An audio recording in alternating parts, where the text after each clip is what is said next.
Is doctor Navata, gynaecologist. ఈ వీడియోలో family planning surgery గురించి చెప్తాను. ఫ్యామిలీ ప్లానింగ్ సర్జరీ అనేది ఆడవాళ్ళు చేయించుకుంటే ట్యూబెక్టమీ అంటాము, అండ్ మగవాళ్ళు చేయించుకుంటే వాసెక్టమీ అంటాము. ఇద్దరిట్లో ఎవరైనా ఒకరు ఈ సర్జరీ అనేది చేయించుకోవచ్చు. యూజువల్గా ట్యూబెక్టమీ అనేది నార్మల్ డెలివరీ అయిన వాళ్ళకి వితిన్ 2 to 3 డేస్లో చేయించుకోమంటాము. ఆర్ 6 weeks ఆఫ్టర్ డెలివరీ, అంటే 1.5 month తర్వాత మీరు హెల్దీగా ఉన్నప్పుడు ఎప్పుడైనా చేయించుకోవచ్చు. అదే సిజేరియన్ సెక్షన్ అయిన వాళ్ళకి ఏంటంటే డ్యూరింగ్ సెకండ్ సిజేరియన్ సెక్షన్ అప్పుడు ఫస్ట్ బేబీ హెల్దీగా ఉంది అండ్ ఈ ప్రెగ్నెన్సీలో కూడా మీకు ఎలాంటి కాంప్లికేషన్స్ లేవు అండ్ బేబీ కూడా హెల్దీగా ఉంది అన్నప్పుడు డ్యూరింగ్ సిజేరియన్ సెక్షనే మీరు చేయించుకోవచ్చు. ఆర్ 6 months రెస్ట్ తీసుకొని రికవరీ అయిన తర్వాత సర్జరీ అనేది ప్లాన్ చేసుకోవచ్చు.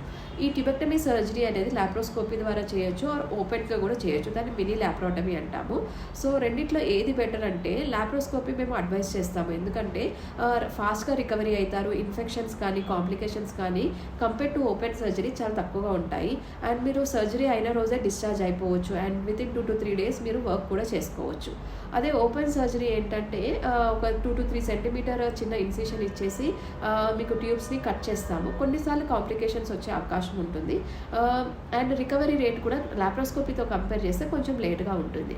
ఓకే, ఈ సర్జరీస్ తర్వాత మళ్ళీ ప్రెగ్నెన్సీ వస్తుందా, ఫెయిల్ అయ్యే ఛాన్స్ ఉంటుందా అని చెప్పేసి అడుగుతూ ఉంటారు. యూజువల్గా ఏంటంటే 1000 మంది చేస్తే సర్జరీ ఒక 1-2 members ఫెయిల్ అయ్యే ఛాన్స్ అయితే ఉంటుంది. సో అలా అని చెప్పేసి చేయించుకోకుండా ఉండకండి. Thank you.